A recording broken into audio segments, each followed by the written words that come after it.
this was one of few diverse neighborhoods. And then you step outside of this community and you could basically predict someone's race by their zip code. Milwaukee is one of the most segregated cities in America. You got the north side for the blacks, you got the Asians right in between, you got the south side for the Latinos, you got white people in the surrounding suburbs, and it's like you're not even welcome out there. Not a lot of us live out there, and when you do travel out there, you're targeted. They don't want us to put the spotlight on it. But Milwaukee is in the spotlight. I came back home to talk with black voters and get a sense of the energy amid the Democratic National Convention, and found, well, very little. The coronavirus forced the party to tell an estimated 50,000 visitors to stay home, leaving only a handful of local speakers to live stream from inside the security zone. Welcome back to Milwaukee, Wisconsin, a great city on native land on the Great Lake. It's the place where I was born and raised. Right? There were more police and protesters than patrons. You can see a group of bikers have come to protest, and they've come to what's left of the DNC, which is not very much. Many voters I spoke with said outside of the convention center and in the community, Democrats are missing in action. The DNC still is not here. A perfect opportunity to come and talk to the people on the ground. Look at all these people out here that are potential voters. Not one person from the DNC is over here. With people mobilized onto the streets to have their voices heard, I spent the week asking residents what Joe Biden and the Democratic Party can do to truly earn their vote.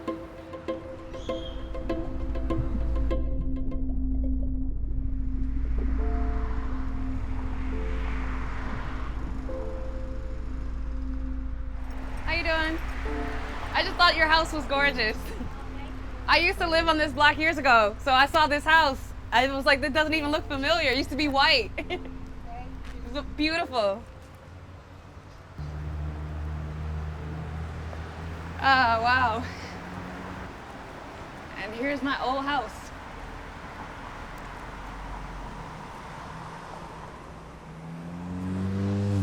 Demonstrations have accelerated after the shooting of Jacob Blake in nearby Kenosha, and Milwaukee has had its own history of police killings. Say his name! Say his name! Charlie Frazier says that's because black Milwaukeeans are fed up with a two-party political system that sees both sides ignore their issues. It's picking the lesser of two evils, and what's really happening is they don't want, of course you're not going to vote for Trump. However, you have this candidate that you also don't really want to vote for, so then they're telling us to vote for other people.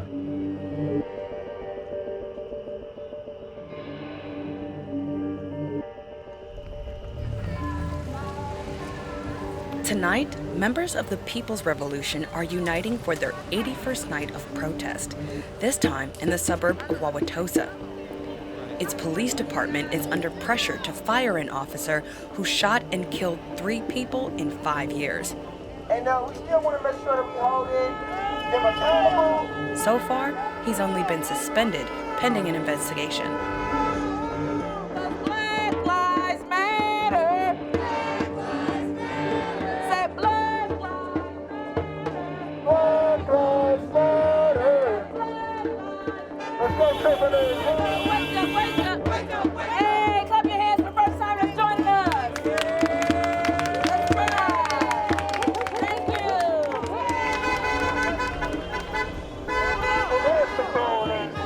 Protests like this one continue to spread across the country, and activists are calling on Democrats to be more progressive on criminal justice reform in the party's platform.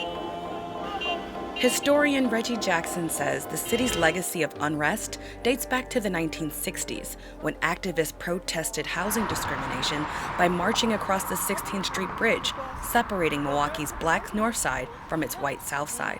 People refer to this bridge, they said this is the longest bridge in the world because it separates Africa from Poland, right? That was kind of the joke back then. To Reggie, the Democratic National Convention going mostly virtual is representative of the party consistently abandoning the black communities that get them elected. Listen, what we're asking for today is no different than what we were asking for 4 years ago, 10 years ago, 15 years ago, 20 years ago, 50. We're just asking for the same opportunities that white people in Milwaukee have, and we've been denied those opportunities. We've been denied the ability to have the city leaders, whether they be elected officials, business leaders, invest in our neighborhoods. And so now to have this pandemic hit, to have the DNC not come in the way that it did, it's like getting hit 3 different times. There's this old saying from the black community. It says, when America catches a cold, the black community catches pneumonia. A city that once stood to be a symbol for democratic resilience now stands at a crossroads. Advocates say it's a warning for Democrats not to take black voters for granted. You're the future, the now, forever. Black lives matter. Just miles from what's left of the convention, Jordan Terry and fellow canvassers are registering residents to vote while collecting surveys on the city's budget. I think people are scared. We have all of these crises coming up, and really people are protesting because their material needs aren't being met.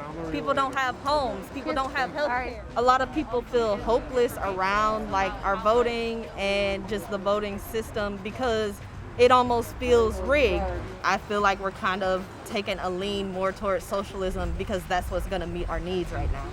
Our government isn't helping us out, so it's up to us. I was just letting people know about the budget priority survey that the city is putting in circulation. Jordan's distrust of the system is echoed by residents in Metcalf Park. What are your thoughts about the elections so far? Not sure which way I want to go so far. Not knowing what's the greater evil right now. Within what I'm thinking about what's going on. Really, the Democrats have tried to more reach towards the community, the African Americans, the Latinos. They have tried, to reach, but I think they're over aggressive with it. Especially when you got our presidential candidate saying, if you don't vote for me, you're not black. But you're not black, so it's like, why are you doing this? So if you have a problem figuring out whether you're for me or Trump, and you ain't black, it don't have nothing to do with Trump. It has to do with the fact I want something for my community. Support for Democrats dropped nationally among black Americans since the last presidential election, and Milwaukee is no exception. In 2016, Donald Trump won the state of Wisconsin by only 23,000 votes.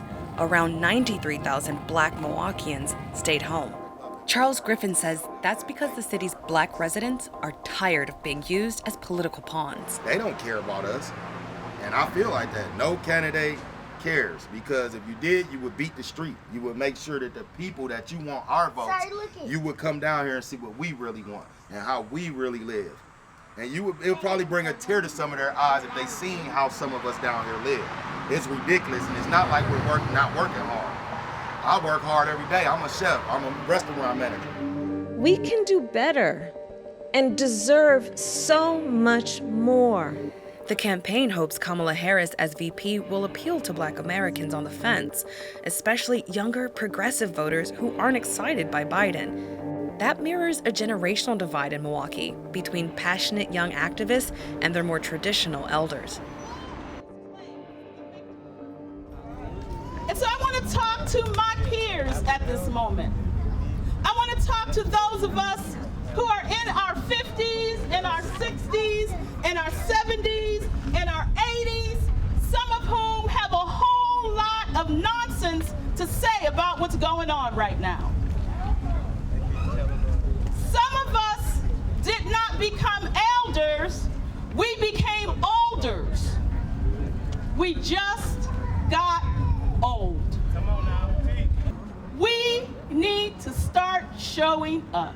While you talking, they still walking. All right? Andre Lee Ellis is showing up. He's like Black Milwaukee's dad, a mentor to many, and even my former creative arts instructor. He and elders in the community mentor youth at the We Got This Garden, located in the 53206 zip code, one of Milwaukee's poorest neighborhoods. He says Democrats should be passing the torch and showing they trust the next generation's leader. You know, I love Biden, I love Sanders, all of them, and I know you, David, don't get mad at me. But they so old, and every time you look at you, you'll be like, do he even remember what he's saying? Young people need to come forward, and us old people need to push you or lay down on the ground so when you fall on our backs. And we can lift you up faster that way. Yeah. I got you. I got you. That's a saving grace. I've known David Bowen as a community activist since our teens. Now he's a state representative for the city's 10th district. Sometimes you can't find. Can you tap into the energy that is out there? And I tell them all the time, you know, this is righteous anger that young people are engaging in all over the country.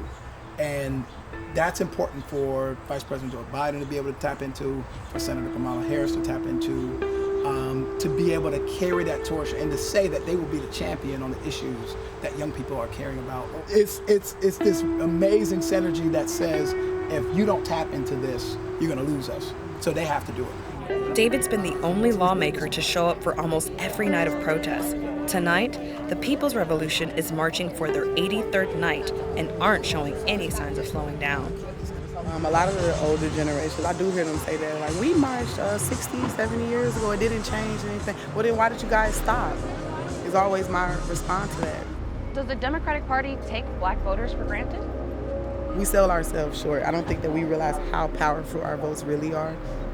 I'm looking at the statistics from the last election based on how many black people didn't vote and how many votes he won by. The people do have the power. We all have a little bit of power, and we all have to believe that. And sometimes somebody has to show us that or explain that to us in a way that we understand it, I think. Understand that politics is policy. It's long-term. It's local. It's about uplifting the power of the people long after a pandemic, uprising, or the next Democratic National Convention. So how do you respond then to people who say, you know, activism is voting? If you really want to be active in your communities, go get people to register to vote. I think voting is important to have elected officials that we choose. So as far as our aldermen, the common council, the fire and police commission, those are the really important ones. Where you live at, the fire and police commission, the DA. Black Milwaukeeans are demanding change. They're tired of seeing a national party that ignores the issues that impact them until it's time to vote. From generations of elders leaving their legacy to young activists fighting for their future, in Milwaukee, the message is clear. Change happens where the people are. Come on, baby. Come on, stay tight. Stick close. The people's red button